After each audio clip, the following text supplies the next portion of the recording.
what's going on, everyone? Today I'm going to be talking about how to analyze your graphs to be able to maximize your views for future videos.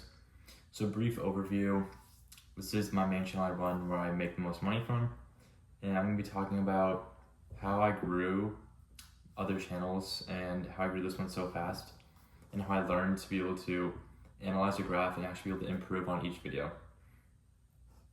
So this channel is going to remain anonymous since it is the channel that brings in the most money for me and I don't want it to leak the niche.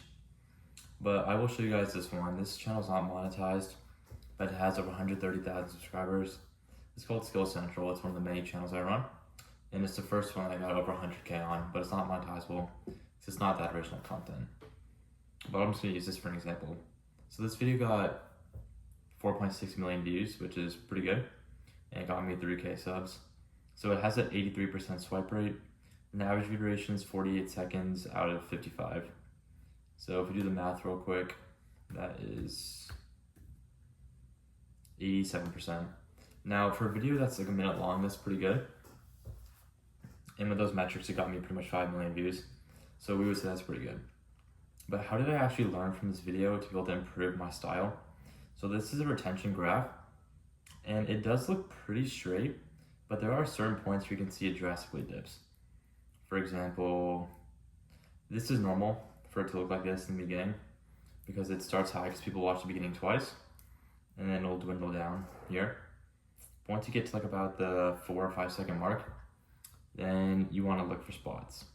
So right here, we go from 106 to 100% within 2 seconds. So I'm gonna go ahead and click this spot here and see why this did that. Okay, so I don't know if you can hear. I'll go back a little bit more. I had a song in there, and that's exactly where it ended. So that might have part of the reasons with it. Yeah, so that's what the song ended. And then I leave the clip on for a little bit too long where we can see the celebration.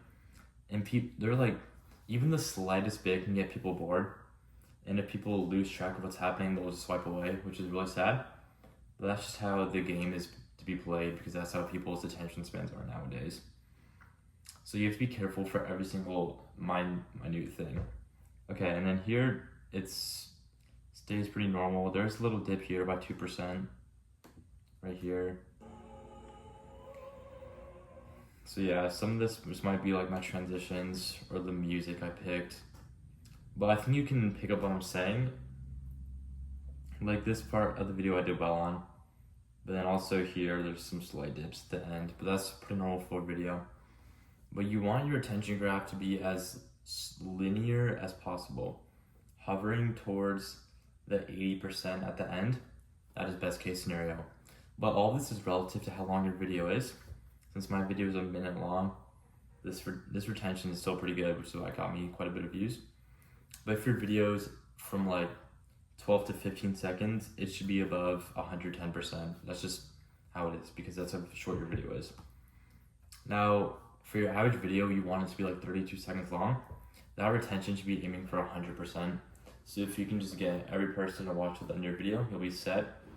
And it's actually not as hard as you think, because there's some people who watch your video twice, like this. People watched it at the beginning, so that increases your attention. So if you can just get like 80% of the people to watch till the end, the other 20 will come from this. You'll get the 100% retention. Hopefully that makes sense to you what I'm saying by that. But yes, this is how you analyze retention graphs. And there's no way you can analyze a swipe rate except just trying new things and see what works and what doesn't work.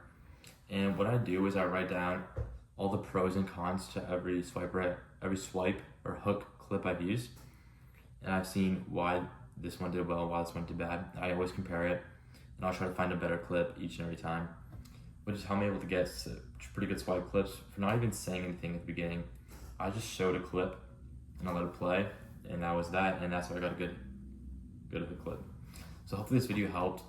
Just remember to keep analyzing your attention graphs, because it's such a major part of it and people overlook it a lot, but it's actually one of the easiest and most effective and free ways to really grow your channel fast. So yeah, thanks for watching.